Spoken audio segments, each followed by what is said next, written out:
Hey everyone, and welcome back to the channel. Today, we're diving into a question that has probably sparked 1,000 late-night debates. Which music fans are the most knowledgeable? Is there one genre that reigns supreme when it comes to musical intellect? It's a fascinating thought, isn't it? When we think about it, we often picture certain stereotypes. Maybe you imagine a classical music aficionado meticulously dissecting the counterpoint in a Bach fugue. Or perhaps you picture a seasoned jazz cat able to name every sideman on a rare Miles Davis bootleg from 1968. You might even think of a heavy metal historian who can trace the entire lineage of every subgenre from Black Sabbath to the most obscure Norwegian black metal band. But does dedicating yourself to one single genre automatically make you more knowledgeable than someone else? Let's break down what knowledgeable even means in this context. Is it about knowing music theory? Is it about historical context and the stories behind the songs? Or is it about understanding the cultural impact and the evolution of sound? The truth is, it's all of these things and more. Let's take a look at some of the contenders. Rock and roll fans, for instance, often have a deep appreciation for the history of the electric guitar and the rebellious spirit that defined generations. They can tell you about the British invasion, the Summer of Love, and the birth of punk at CBGB. That's a massive well of knowledge. Then you have hip-hop heads, who are not just fans, but often scholars of lyricism, wordplay, and the art of sampling. They understand the social and political roots of the genre and can trace a sample from a 70s soul track all the way to a modern trap beat. That requires a keen ear and a deep respect for the history of black music. What about country? Music fans, they're often deeply connected to the storytelling tradition of the genre. They know the difference between the Bakersfield sound and the Nashville sound and can tell you the life stories of legends like Hank Williams, Johnny Cash, and Loretta Lynn. This is a genre built on narrative and authenticity, and its fans are fiercely loyal to that history. And let's not forget the blues. Blues fans understand the very foundation of so much of modern popular music.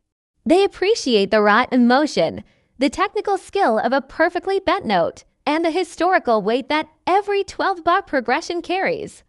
But here is the thing. While deep diving into one genre is incredibly rewarding and can make you an expert in that specific field, does it give you the full picture? This brings us to a bigger question. Is it better to be a master of one or a jack of all trades? Is the fan who knows everything about indie rock from the 90s more knowledgeable than the fan who has a solid playlist of folk, soul, classical, and pop music? I would argue that true musical knowledge isn't just about depth. It's also about breadth. Think of music as a giant, interconnected web. Rock and roll wouldn't exist without the blues. Pop music constantly borrows from hip-hop and electronic music. Jazz has influenced countless film scores and rock improvisations. When you only listen to one genre, you're only seeing one part of that intricate web. You might understand your corner of the world perfectly, but you're missing out on how it connects to everything else. Enjoying all forms of music doesn't just make you more versatile. It broadens your entire perspective. When you listen to classical music, you might start to appreciate the complex arrangements in a progressive rock song. After a phase of listening to soul music, you might suddenly notice the soulful vocal delivery of your favorite indie singer. Listening to folk music might give you a new appreciation for the lyrical storytelling in a country ballad. Each new genre you explore gives you a new lens through which to see and hear the music you already love. It adds layers of context and understanding that you simply can't get by staying in one lane. This is where your own mind and mood come into play. Music is incredibly personal, and what we listen to can often be a reflection of how we're feeling.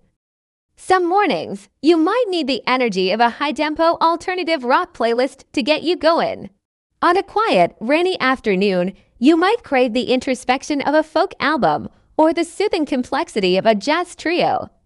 A long road trip might be the perfect time for an epic classic rock sing-along while a workout might demand the driving beat of hip-hop or heavy metal. Allowing your mood to guide your musical choices is a fantastic way to naturally explore different genres. Don't feel like you have to force yourself to listen to something you're not in the mood for. Instead, think about what you need in that moment. Do you need to feel energized, relaxed, nostalgic, understood? There's a genre of music out there for every single one of those feelings. By tuning into your own emotions, you're not just curating a soundtrack for your life, you're organically expanding your musical palette. So, who are the most knowledgeable music fans? After thinking this through, I don't believe it's the fans of any single genre. It's not the jazz snobs, the metalheads, or the pop connoisseurs. The most knowledgeable music fans, in my opinion, are the curious ones. They are the people who are willing to step outside of their comfort zone. They're the ones who, after listening to a rock band, get curious about the blues artists who influenced them. They're the ones who hear a sample in a hip-hop track and go searching for the original soul song. They're the ones who give a classical piece a chance just because it was featured in a movie they loved. True knowledge comes from an open mind. It comes from the willingness to say, I don't know much about this, but I'm willing to learn. It's about seeing the connections, appreciating the diversity, and respecting the artistry in all its forms. The journey of musical discovery is a lifelong adventure, and there's always something new to hear, something new to learn, and something new to fall in love with. So my challenge to you is this: don't limit yourself. If you're a die-hard rock fan, try listening to a classic jazz album. If you only listen to pop, explore the world of 70s soul or 90s alternative. Open your mind and your ears, and let music take you on new adventures. You might just be surprised by what you find and how it deepens your appreciation for the art form as a whole. After all, the more you know, the more you can love. Thank you so much for watching today. I'd love to hear your thoughts in the comments below. What genre do you know the most about, and what's a genre you've been meaning to explore? If you enjoyed this video, please give it a thumbs up and consider subscribing for more content. We'll see you in the next one.